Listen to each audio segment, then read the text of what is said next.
தேன் தினசரி சாப்பிடுறது இன்றைக்கு நேற்று இல்ல. நம்ம அதை கிட்டத்தட்ட 3000 வருஷமா நம்ம சாப்பிட்டுட்டு இருக்கிற விஷயம். ஜீவிகான்னு கேள்விப்பட்டிருப்பீங்க. புத்தருடைய மருத்துவராக இருந்தவங்க. அவர் சொன்ன விஷயம் என்ன தெரியுமா? ஒரு இருக்கிற பானங்கள்ல மிகச்சிறப்பான பானங்கள்னு ஒரு லிஸ்ட் கொடுக்குறாரு.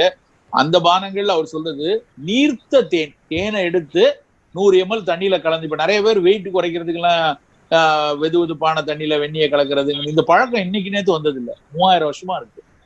தேனை தண்ணீரில் கலந்து குடிக்கக்கூடிய ஒரு பழக்கம் பல நெடுங்காலமா உள்ளது. தினசரி எடுத்துக்கொள்ளலாம்.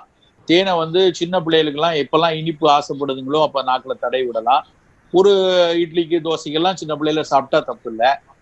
சக்கரை வியாதி இருக்கிறவங்க தேன் வேண்டாம். சக்கரை வியாதி நல்ல கட்டுப்பாடு வந்ததுக்கு அப்புறம் எப்போது குறைவாக எடுத்துக்கிட்டா பெருசா தீங்கு வராது. ஆனா சர்க்கரையை கட்டுப்படுத்துவதற்கு முன்னாடி தேனை நம்ம, ஏன்னா சர்க்கரையும் ஒரு கூட்டு, தேனும் ஒரு கூட்டு